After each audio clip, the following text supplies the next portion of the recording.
Welcome to Tech in the Right Direction, the podcast.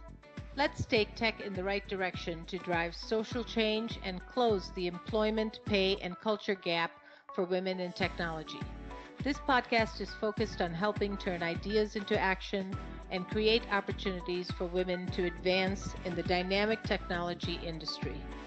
I hope this podcast will inspire and motivate you to encourage more women and girls to seek or grow a career as a woman in technology. Stories about the journey of amazing women in the tech field starts right now. Welcome to Tech in the Right Direction, the podcast. This week, I'll be speaking with Kalin McKenna. Kalin joined Microsoft in 2011 after receiving her MBA from the University of Texas, McCombs School of Business, where she received a degree in marketing and entrepreneurship.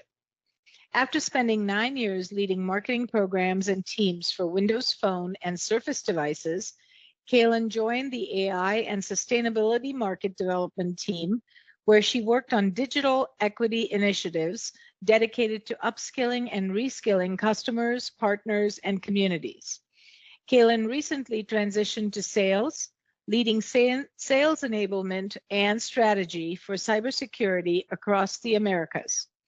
Outside of Microsoft, Kalin enjoys spending time with her husband, 2 young children, and Bernese mountain dog as they hike, swim, and explore around the Pacific Northwest.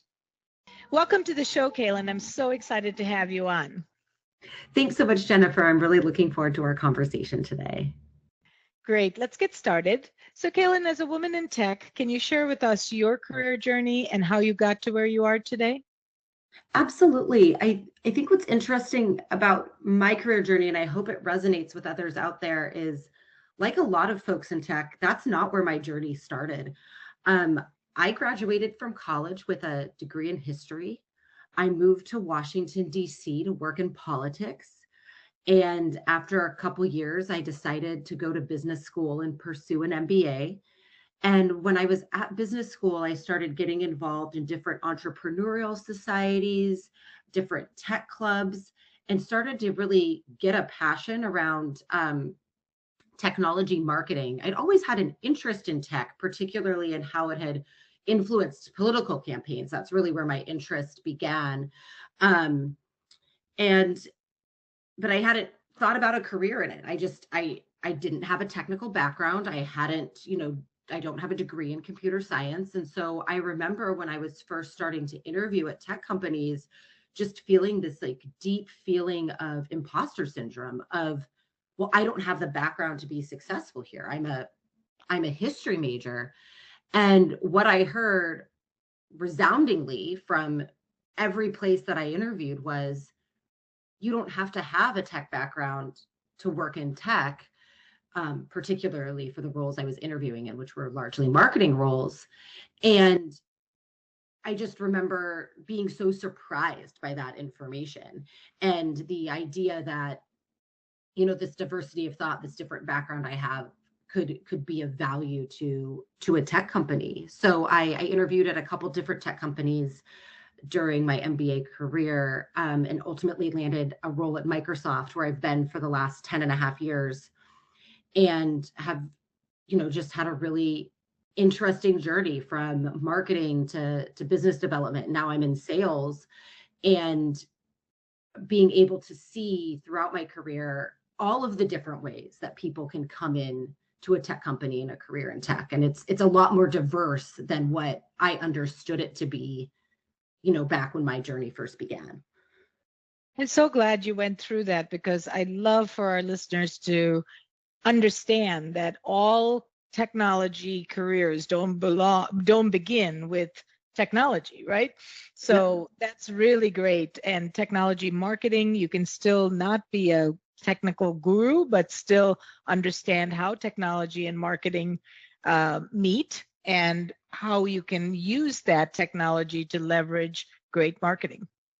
Yeah, absolutely. And I remember in one of my interviews, when I was talking about not having a technical background, the interviewer kind of stopped me.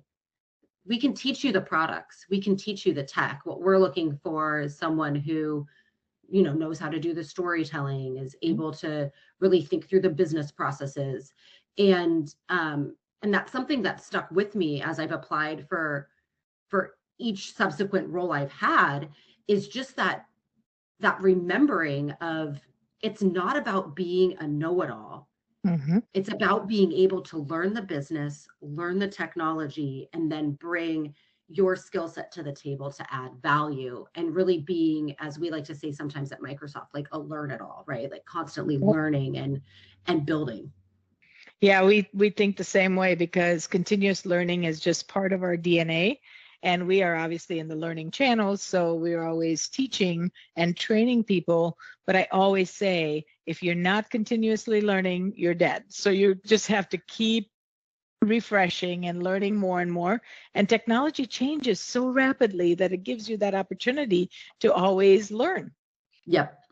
That's Yeah, great. that was what was so appealing to me about tech marketing when I was first really, learning about it in business school, is, oh my gosh, the industry's changing so quickly. Like the stories you need to tell, the customers you need to reach, the problems you need to solve, they change so fast, and it gives you, so much room for creativity and innovation. I think that's what makes life fun, right, Jennifer? Like that constant learning, growing, pushing yourself to find what's Absolutely. next.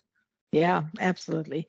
So, this podcast is focused on bridging employment, pay, and culture gap for women in technology. What are you seeing in the industry today? Yeah, I really love this question, and I think it's so important. Um, Being in the industry for the last 11 years, I mean, I do believe it's moving forward. Anecdotally, I know that I feel more comfortable showing up as my authentic self at work, Mm-hmm. not just at Microsoft, but with our customers and partners. And I know some of that's attributable to my career growth and increased experience, but I think it's also attributable to just this shift in cultural landscape. Mm-hmm.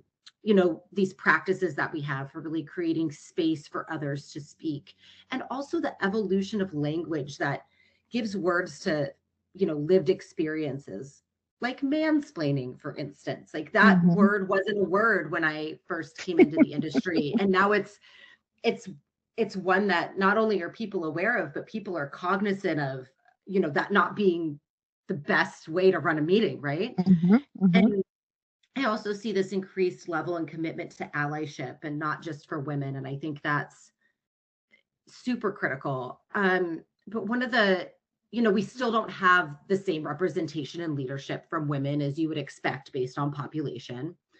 And of course, that's heightened when we look at intersectionality, when we think about women of color, trans women, gender nonconforming people, women with disabilities, et cetera. There's definitely room to bring more diversity, more diverse voices to the table. And we know there's still a pay gap problem.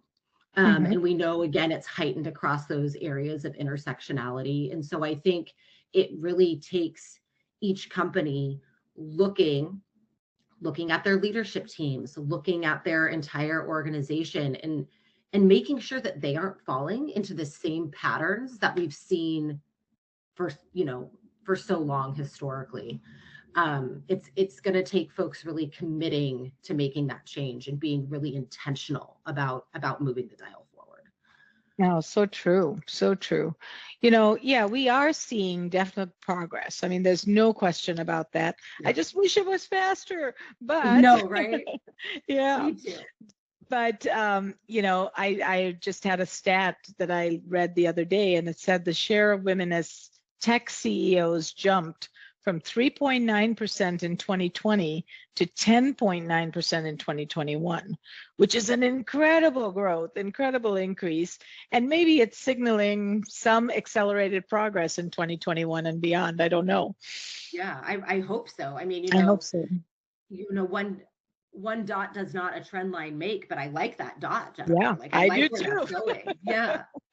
Right. And then you were absolutely right, because another stat said 48% of women in STEM jobs report discrimination in the recruitment and hiring process. So, women are feeling that. And then that number is even heightened by Black or Hispanic women who had majors in computer science and engineering, but they're less likely to be hired in a tech role compared to their white counterparts. So that's sad. We really need to change that. We absolutely do. And when you think about spaces that people are looking to break into, right? 3% to 10% of women CEOs or whatnot. Mm-hmm. It would be easy for my daughter, who's almost 4, to look at that and be like, oh, only 10%, I don't belong there. Right. And so when you have and then you add the diversity elements to that, and it's even more stark, right? And so when you see these women doing remarkable things, majoring in computer science, saying, I'm going to go into tech, and then them not get in, yeah, opportunity, it just plays into that negative narrative that might already be living in their head, that imposter syndrome of, oh, maybe I don't really belong here. And to me, that's just tragic. right. Because there's space for everyone. And I mean, I think Satya's talked about it a lot really well, particularly on the subject of accessibility. Mm-hmm. But without his lived experience of having children that have had different needs, and really understanding how tech can help with those needs, it's changed the way he's thought about accessibility, how he hires for accessibility, and making sure that people who are actually needing the technology are the ones designing the technology, right? Right. Like it's critical. So true. I mean, it's just, I think tech organizations like Microsoft are making strides in inclusion and diversity, in, equity. And equity is so critical. I know we both share a passion in digital equity, and I chair a tech equity committee where, I have a board of advisors that I brought in from underserved communities to really understand where it's lacking, where there is no equity in the tech world. And it's on broadband, it's on devices, it's on many, many different areas, and skilling is also part of it. So that was the entrance for my journey. But still, what are your thoughts as to how do we create more equity in the technology industry? Because we really need to. There's so many underserved communities that are just lacking the resources in order to be, at the table. Yeah, no, that's a great question. I think one of the things, and we've touched on it a little bit, is really hiring with intention. We need to really think about what diversity means and what diverse teams mean. And for a long time, I think folks were really spun up on diversity as how you look. So if I, recruit from the top 10 universities, but I'm recruiting people who are Hispanic or Latino or Black or women, then I have a diverse team. But diversity is so much more about how we look. It's our lived experiences, it's our culture, it's how we think, it's neurodiversity, it's ability, right? And to really look at a team and say, I want to have diversity, that means we can't just recruit the same places we've always been recruiting. We have to start recruiting from different places. And that's really the work that first introduced us, right, Jennifer, which is how do we think about hiring folks for skills versus degrees? How do we partner with great organizations that are doing this work, that are going into underserved communities, working to close the digital divide, working to get people proficiency in tech so that they can do an entry-level tech job. Maybe they don't have a college degree. Maybe some of them don't even have a high school equivalency, but they know how to code, and they have the skills to do jobs. They should be considered. Yes. And I think for, the longest time, historically, organizations are, well, you have to have a college degree because it means you have A, B, C, X, Y, Z capability. And I just don't believe that narrative that we've taught ourselves is entirely factual. I think there's so much talent in different communities, and it's not a lack of talent, and it's not a lack of capability. It's a lack of opportunity.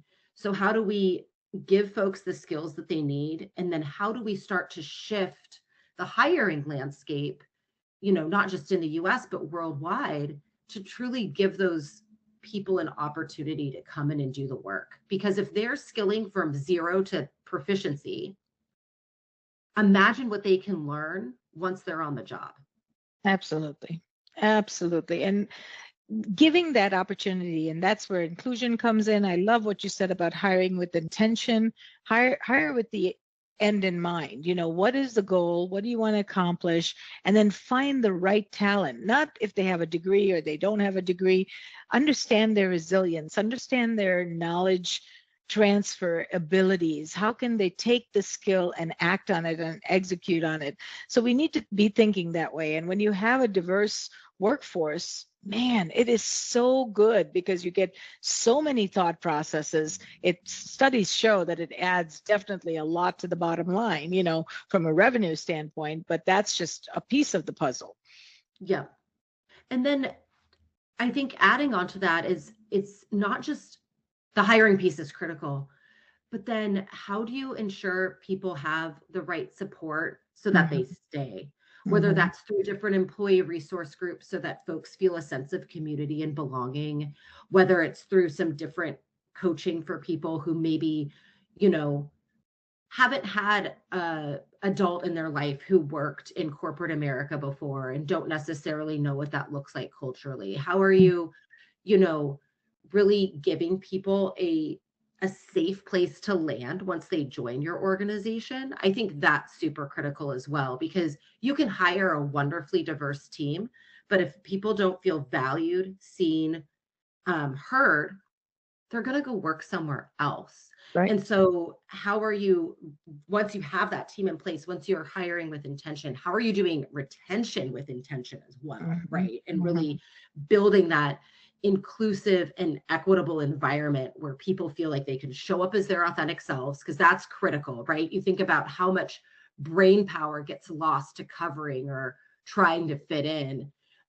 Where if you just, let Kalin McKenna show up and be Kalin McKenna, like the amount of creativity and time and brain power she has is so much more than if I feel like I have to show up and behave a certain way that's outside of my authentic being.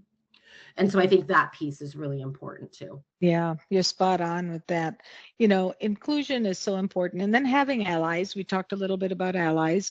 It is so important to have allies within the organization that will give people a voice if they're not able to share themselves, but give them a voice. Stop somebody and give them a chance to speak, to really feel included and feel part of the team. We really practice that in our organization every day. And sometimes it's easy because it's not easy to see the ones that are not being included, because the ones that are loud and speak and have a voice are always the first ones to talk.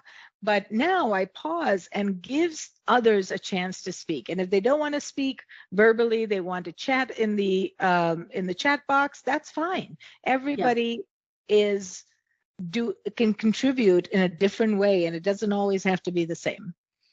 Yeah, absolutely. On some of the teams I've managed, I learned quickly the folks who are going to be quick to speak in the room, and the ones who would sit a little bit more quietly, but always had something really insightful to provide. Yes. I also learned that those folks did not like being put on the spot, right? So if I was like, hey, what would you like to contribute? That often shut down more. And so a lot of times it would be connecting after the meeting, being like, I saw that you were thinking something. Do you want to share with me what it was? And then encouraging them to then share that in the next meeting. And then once you start to build more comfortability with sharing, demonstrating to folks that their ideas belong, that their ideas valued, then you start to see them not be so trepidatious about participating, right? And so really building that psychologically safe environment, I think is really important. No, that's great. And I love that, if it's not in that meeting, to take them aside later and just ask them. I know you had something, and you always have something valuable to say. So share with me, maybe I can share it with the team, that kind of thing. That's great. Stay tuned for the rest of today's interview after a brief word from our sponsor. Are you an expert in your field? Are you a woman who values thought leadership? We'd love to have you join us as a guest on an upcoming episode of Tech in the Right Direction. Visit us at directionstraining.com/podcast to apply today. While there, be sure to check out Directions Training's newest initiative, the WIT Cloud Power Scholarship for Azure Fundamentals Certification. This year, we have offered 100 scholarships to women for the Microsoft Azure Fundamentals Training course, valued at $950 per student, as an opportunity to start their pathway to becoming a Microsoft certified professional. Help us continue to drive social change and the advancement of women in the technology industry. Thank you for listening to Tech in the Right Direction. We now rejoin our host, Jennifer Didier, with today's guest. So, I know being at Microsoft and in a technology position and now in a sales position, your position's very demanding. I mean, just the hours in the day just go by. And finding balance between work and family is always a challenge, especially even for me, and I don't have little kids at home, but still it's always a challenge. And working from home makes it even harder. I work many more hours than I would if I went to the office, because maybe I'd stop and talk to somebody or whatever, and maybe I'd go out to lunch. Now I eat lunch at my desk. Everything is done right here. So tell me, what tips can you provide, especially me and our listeners, some that are experiencing this work-life balance challenge?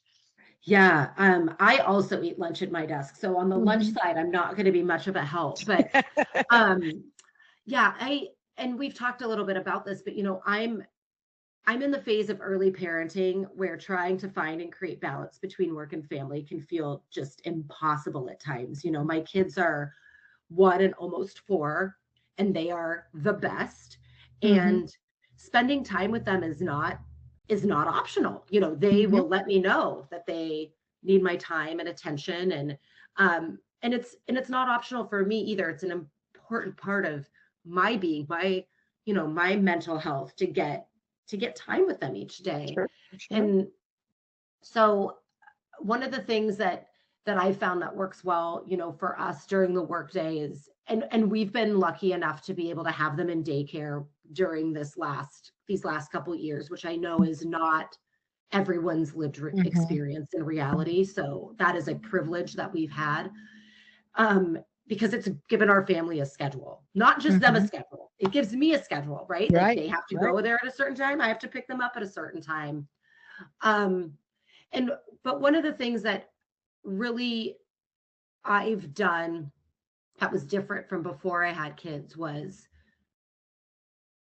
I sign off completely when they come home. We do dinner, we do bedtime. That there's no work on the phone, the computer's put away, just so that I'm able to get that time with them.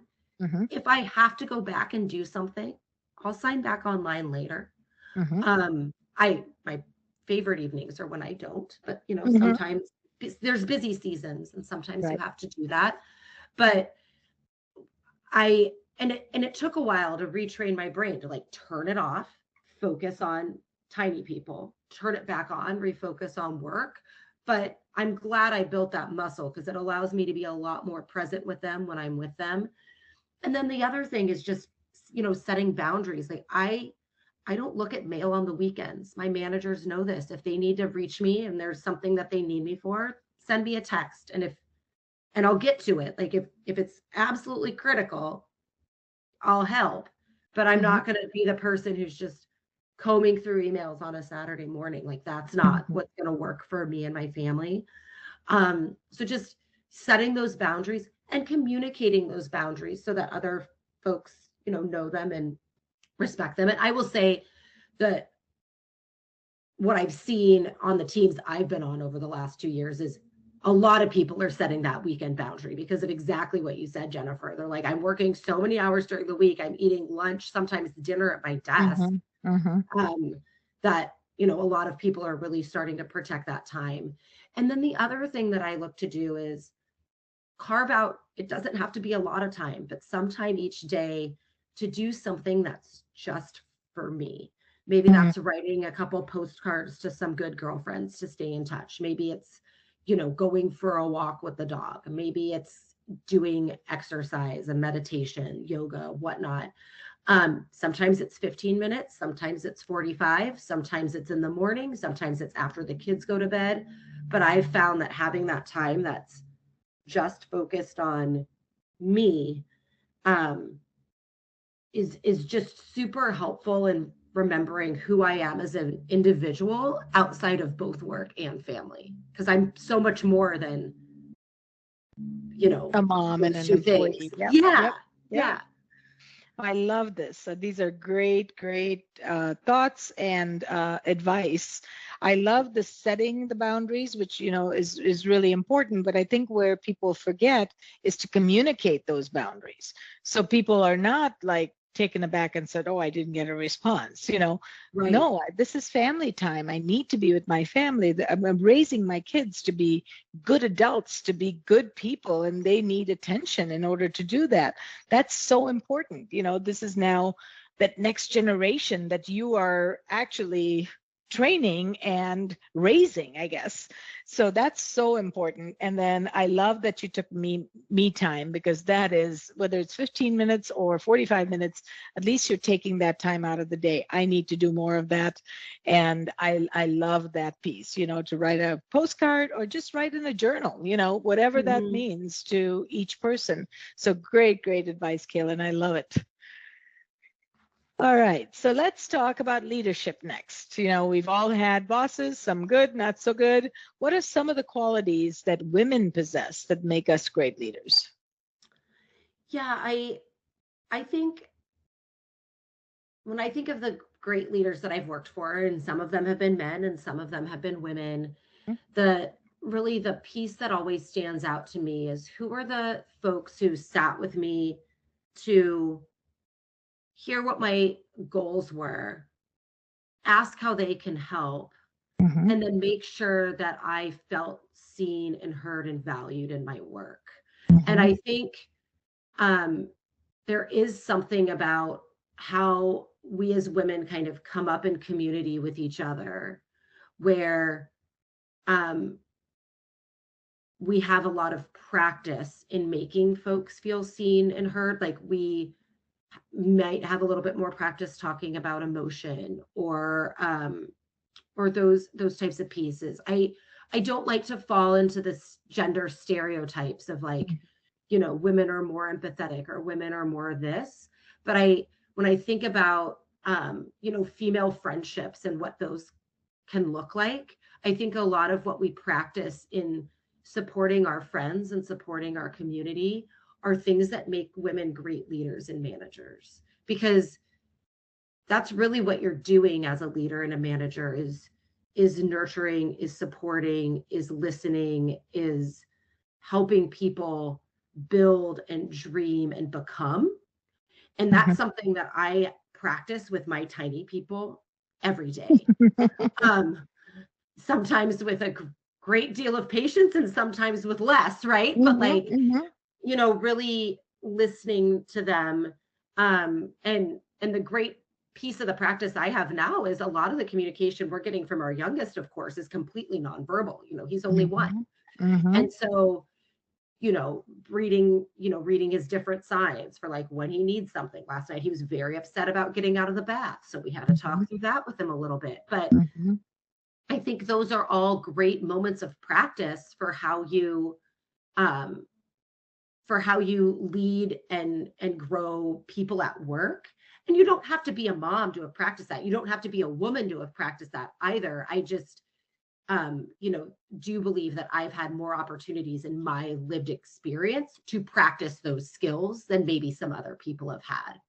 Yeah, I think you're spot on the leadership um, qualities that make great leaders. I love who sat with me to hear my goals, to help me to be seen and heard and valued. Those are so important. And that's whether you're a man or a woman, doesn't matter.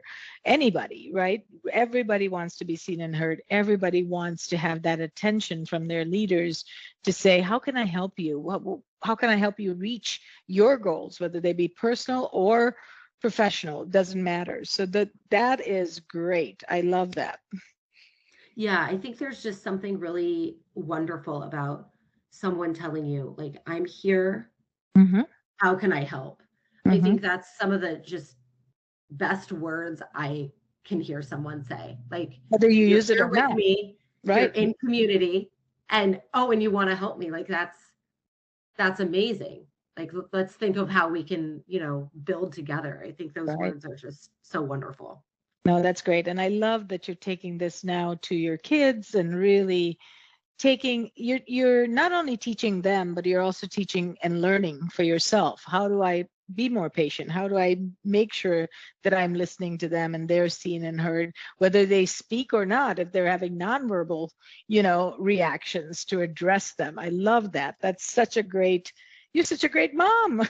Oh, thank you. The nonverbal thing helps at work too. Like, right, when Yeah. you're really in tune with a tiny child about, like, oh, this person needs something. Mhm. Adults do the same nonverbal stuff if you That's watch, true. That's right? true. And Yeah. so when I was managing my team, if folks felt comfortable, I would always, encourage them to, in this hybrid environment, encourage them to go on camera, because you can pick up more of those nonverbal cues of, okay, they're saying everything's fine, but what I'm seeing behind their eyes is that they might need a little bit more help, or something else might be going on. And how can we kind of, lean in to be as supportive as possible? Yeah.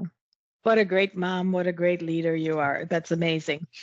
So I love to travel, and I'm sure you do as well. I Tell me, do. tell me what's your favorite place that you've been to and why? And this is kind of selfish because then I learn and I make a bucket list for myself if it sounds great. So tell me your Yeah. favorite place and why. I'm going to cheat and give you two. Okay. So I've been very fortunate in my life, and have been able to travel quite a bit. And when I was 23, I was an au pair for a summer in Italy to a wonderful family with a 6-year-old boy, which was when I first started learning some of these practices, right? Mm-hmm. There's more being communicated here than I realized. Mm-hmm. And we did a vacation together, as a family, to Sardinia, on the southern, and into Villasimus, which is on the southern end of the island. And, like, the Mediterranean was so blue, and the cliffs are orange, and it's just breathtakingly beautiful. And the natives of Sardinia are kind of known for living for a very long time. There's a lot of longevity on the island, from the seafood that they eat and the specific wines that they drink. And so the food was amazing and the scenery was amazing. And I got to teach the little boy how to swim, which is something I'm really passionate about. I grew up swimming, so I taught him how to swim in the pool, and then eventually we'd go swim in the sea together. And it was just this, like, very magical time of my life and of self-discovery. And then the other place that I feel so fortunate to have traveled to was when I was in business school. We would do these connection trips to a country where we meet with business leaders, meet with community leaders, and then at the end have some time to do, some more touristy things. And I was able to go to South Africa, and we were able to meet with incredible business leaders. We, did work within the different, some of the different communities there, whether it was distributing lap desks to children who didn't have access to desks at home, or going into, other places within the country. And we went to Robben Island, and it just gave me so much respect for that country, and how, apartheid didn't end that long ago. I was alive when it was still going, we were all alive when it was still going on this, you and I, but it was in the early 90s. Like, that's not a long time ago. No, right. To see the work that the country has done to acknowledge that pain and to come to healing, I think a lot of societies could benefit from taking a similar approach. That's great. Oh my gosh. So Sardinia is going on my list, and South Africa is on my list already. So that's amazing. I've been to Italy, but not to Sardinia. So yeah, just, what you said about it just sounds amazing, that I want to. It's really magical. Yeah. That's great. Well, Kalin, this was such an honor to have you. And in closing, what advice would you give a woman considering a career in technology? just that a career in technology, I think, is a lot broader than what we might have initially thought. It's not only the developer side or the engineering side. There's so many different ways to be in technology, whether it's marketing, business development, sales, skilling work. Um, and if you have interest in it, you can do it. There's so many different paths to do it. And let us as women, who I think sometimes are our biggest self-critics, get out of our heads and into our hearts and just say, like, I can do it. I love that. That's great advice. And that's what we need, is that confidence just to say I can do it. And then we're amazingly surprised as to how much we can do, because we can. That's great. All right. So please share with our listeners how they can get a hold of you. So the best way is on LinkedIn, Kalin McKenna. And happy to continue the conversation with anyone who finds me there. That's great. Well, Kalin, this was such an honor. I feel so good with our conversation. I feel like I could talk to you for days. So thank you so much for taking the time. I truly appreciate you, and I hope to have you on a show in the future. Yes, thank you so much for having me, Jennifer. Thank you for listening to Tech in the Right Direction. Please take a minute to subscribe or follow so that you never miss an episode. Also, don't forget to like, share, and comment. Thank you. See you next week. From IT skill enhancements to end user adoption training, Directions Training is your resource to help optimize the effectiveness of your technology investments. Over 500,000 students have taken advantage of our wide selection of technology and business training solutions, covering the most popular applications today, such as Microsoft 365, Azure, Windows 10, and more. As a podcast listener, we invite you to take advantage of an exclusive offer. Receive 30 days of free access to our Microsoft official curriculum on-demand courses for IT professionals or end users. Visit us at www.directionstraining.com/podcast to claim this offer today. Hurry, this offer is only available for a limited time. Success is a journey. Ask for directions.